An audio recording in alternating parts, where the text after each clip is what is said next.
Hi, and welcome to The Curling Show, the podcast that brings you interviews with the sport's top athletes and the people who shape the game. I'm Dean Gemmel, and in this edition, we took a little different tack and talked to a curler who just went from the sidelines to wearing an Ontario jacket at the Tim Hortons Brier. 2000 Gore Mutual Ontario Schoolboy Champion and the alternate for Glenn Howard's Ontario team at the upcoming Tim Hortons Brier, Steve Bice, welcome to The Curling Show. Thank you. Good to talk to you. Well, I realize you're a somewhat known quantity in Ontario, but let's be honest, right now many of my listeners in other parts of Canada and the world are asking, who the hell is Steve Bice? So tell everyone why you're on the podcast. Oh, geez.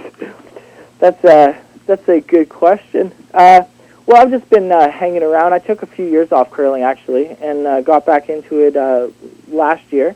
I played with Matt St. Louis, played vice for him this past year, and we played in about 5 or 6 OC Ontario Curling Tour events, kind of up and down, but we managed to win our zone, but lost out in our regions this week, so a little short of making the provincials. But yeah, I guess a little more well-known now after lucking out and getting asked by Glenn to play with him in the provincial final there. So Brent Lang left the event because his girlfriend went into labor with their child, and you were summoned to the stage.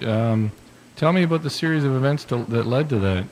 Okay, well, yeah, actually, I was a player representative for the week. It was held here in Sarnia, where I'm from, and so I was kind of acting as the players' liaison with the host committee and tried to help them out as much as I could. So I got to know the guys during the week. On the Saturday night, Brent and Craig came up to me with a bit of a stressful look on their face, asking who was in the spare pool. I thought they were joking, but I listed the players. There's 6 of us in the spare pool, and they asked me for my cell number, so gave it to them, and immediately put down the beverage I was holding and thinking that maybe I was going to be having to play the following day. But they called me back shortly later saying that they decided to play with 3, and that I was basically off the hook. So you picked up another beverage? So I picked up another beverage, exactly, and may have had 1 or 2 more after that one. And Richard Hart called me at about 10:30 in the morning the next day and asked me whether I was still interested in playing. So it was a bit of a shock to wake up to that kind of a call, but I was really excited. I met them about an hour later, and Glenn held the broom for me, and I just threw a couple rocks because I hadn't played all week or been practicing at all. So yeah, apparently I passed the audition and then got into the game, I guess. You should have just flared the first one really ugly. Yeah, that would have been the perfect start, eh? Yeah, actually, the first shot was pretty funny. I just about fallen over in the hack, nervous as was, and I was actually really excited when I saw that it was going to be an open hit. I'm thinking, oh, what a perfect way to get into this, right? Just a nice, easy, clean open hit. And just as I was ready to bring the rock back, I go just totally rhetorically to Richard Hart. I go, just normal weight, eh? And he says, well, just don't miss it late.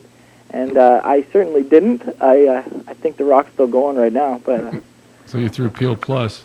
Oh, yeah, easily. With a little flair, it wasn't going to help things either. So. Hey, you were the player liaison during the event, so you knew what the spare pool was all about. I know Glenn's team doesn't have a 5th, but could they not have asked anyone else in Ontario to hop in a car and fill in? For instance, like the guys from John Bace's team who didn't make it to Sarnia. Is the spare pool the prescribed method of the Ontario Curling Association to handle this situation? Yeah, as far as I know, actually, if they don't take a 5th man to the event, then their option is to either play with 3 or to dip into the local spare pool for a player. I don't believe that they can take another player from around the province. Who's not declared as their 5th. Right. Okay. So they could they declare a 5th that just doesn't go though? Declare a 5th for the. Well, like could they have declared a 5th in advance of the event, and whether the 5th was at the event or not, had a 5th available? Yes, they could have, but the 5th, but there's some technicalities there. The 5th player on the team has to be a member of the club and have represented that club in the zones. Okay. So they would have been limited there as well. So they would have been limited to the cold water pool, I guess. Basically, yeah. So they would have had to take a guy that plays at a cold water. Interesting. There's kind of a technicality actually, because for example, Heath McCormick, he's a Sarnia native, and he made the Sarnia or the provincials here as well. He couldn't take me as a 5th man, for example, because I represented the Renfrew Curling Club with Matt St. Louis, even though I'm a member of the Sarnia Club as well. But so if they didn't take a fifth man, they could still choose me out of the spare pool to play with them. It's kind of a funny technicality, I think. The OCA has a few funny technicalities, if you ask me, but anyways. So I hear. Hey, you're going to the Hamilton Brier as the alternate on Glenn's team now. I usually believe that teams should be very careful in their alternate decisions, but I think that's a classy move by a classy group of guys. When did they ask you? I got the call the next day, actually. I was very honored to be given the chance. Like, they are a classy group, classy bunch of guys, really nice. They said basically just to thank me for they said they put me in a pretty tough situation and everything, and sure enough, but to be honest, I was honored in the opportunity itself. So you were happy just to play? I was happy just to be there, but then they thought, let's bring him along as a fifth and as a kind of a thank you, I guess, and I think I owe them now, but yeah, I'm excited and I'll take it. Hey, I didn't see the game because I have a dish down here in the U.S. and, of course, don't have Ontario cable, but I understand that your performance was more than adequate, but were you happy with the way you played? Well, I think everyone's their own strongest critic. I mean, I was pretty nervous out there, so I was being sure that I wasn't going to be the one that was going to be costing them. Like, I was missing on the safe side most of the time. Probably if I was playing with my own team, I probably would have played a little bit better, like a little more aggressive throwing. I was clearing the guards by a little more than I probably normally would have. But I was thinking that just throw the right weight. They're good sweepers and they'll get it there. They were happy with my play, but I probably would have expected a little bit more out of myself. But overall, not too bad. What was your biggest fear going into the game? It looked like you and Craig Saville were actually switching when you swept. I think my biggest fear would have been like burning the last rock or something. Well, I'd be lying if I said that didn't cross my mind. But Craig's a good guy. We were having a few laughs out there and everything. They were all making me feel pretty comfortable. So after the first couple shots and people in the crowd that knew me yelling at me, I was pretty comfortable after a little while and got into the groove. They gave me the quick rundown as to the way they do their sweeping, and like we do it a little differently on my team, but just adapt quickly, and we're doing a little bit of switching, whatever. I was just following his lead, basically. What did you do once the game was decided? Did you think about going absolutely nuts and leaping on top of Glenn or something like that? Well, actually, when the game finished, I didn't know what to do. I was kind of in shock. I was obviously thrilled that these guys won, but I was like, well, am I really part of the team? Do I get in there? And so it was a series of awkward man hugs, wasn't it? Well, it was, and then Glenn calls me over. He's like, Stevie, get in here. So that was pretty good. After that, we were all those guys were ecstatic. I was ecstatic just to be part of it, but knowing that I technically wasn't really a member of the team made it a little bit awkward at first. But yeah, it was all fun. Good part of the experience, though. The guys from curlingzone.com have some photos from the TSC Stores Tankard on Flickr, and the best ones I think of are you and the team after the final. There's a picture of you holding the Purple Heart and posing with the other guys in the trophy.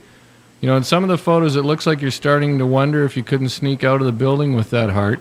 Oh, and in others, it looks like you're wondering if security is going to show up and escort you right out of the building. What was going through your head at that point? Actually, I did make a quick run for it, but Saville's quicker than he looks. He caught me pretty fast.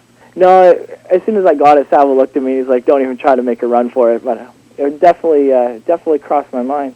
Yeah, it's even having interesting the chance photos. Even just holding that Purple Heart, it's obviously a goal of mine to hold it in the future. But if I come up a little short, I'll still always have that one moment for about 5 minutes when I held it.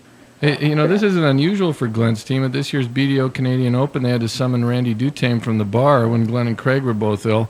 Did you ask them if they were going to be developing some sort of compensation pool for last-minute spares, maybe like JVC products or something? Not about. Well, now that you bring it up, I might have to mention it on Thursday when I'm with those guys. Yeah, you and Randy might have to lobby for something. Although you've got a pretty good prize already, I guess. Yeah, I guess so. Yeah. Talking about Glenn's team, the final was a relatively easy win for them in a week of what was, pretty routine wins. Would you agree this team raised the bar in Sarnia and showed the distance they put between themselves and other teams in Ontario?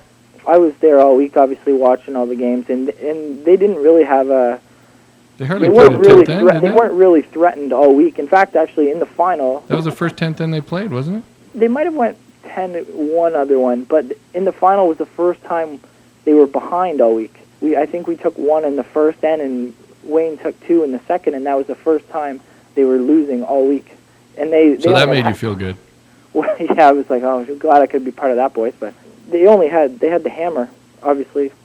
They split it up, so half the games they started out without the hammer, and they were still stealing right off the bat and never got behind. So Yeah, I think they were on another level all week, and Wayne put up a good fight in the final. Those guys played really well, but I really think Glenn's team, they're just a little level above everyone else from what I could tell. Yeah, I mean they've definitely moved. They're definitely in that top 3-4 group in the country, I guess, right now. So, hey, finally, your brother Mark is a former Ontario junior champion who's actually playing in Sarnia with Heath McCormick's team. Before the week started, do you wish you'd bet him that you would play in an Ontario final before he did?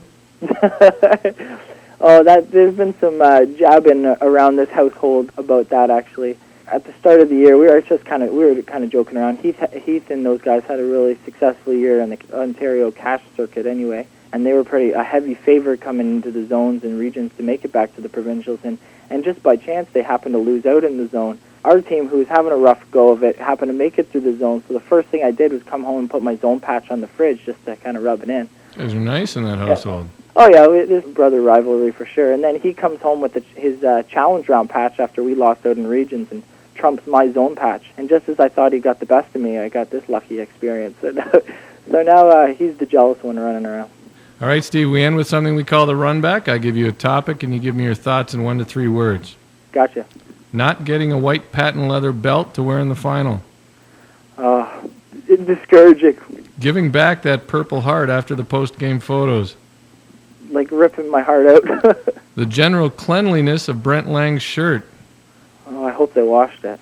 Attendance at the TSC Stores Tankard in Sarnia. Better than people gave it credit for. Oh, really? Because it looked a I little think discouraging. So. It looked a little empty on the TV, but it's tough to tell. People were kind of sitting up at the tops and in the boxes and stuff. Mm-hmm. Not too bad. I haven't heard the numbers yet, though. Yeah, somehow on TV they got to do something about that. I think make sure people. I think they have to show shots of the bar or something. I think so too. Make sure people know. They should do that at the Brier too. They do at the Brier, but all those things. Make sure they know that people know there are a lot of people in other places. Yeah, they're all up in the boxes in the bar drinking, I think is right. Odds that you'll sign up for another spare pool in the future. 100%. And suddenly being more well known in curling circles than your brother Mark. Well, I'm waiting to see the offers fly in for next year. There you go. Steve, I give every team a chance to name their sponsors, so I don't know if your team this year had any sponsors, but if you did, let me know who they are.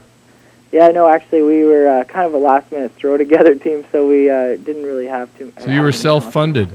Self-funded. Well, you know what? I'll mention Glenn's sponsors, because I know they have good sponsors in JVC, Balance Plus, Dominion Insurance of Canada, and Richard Hart's company, I guess, Hartwell Electrical.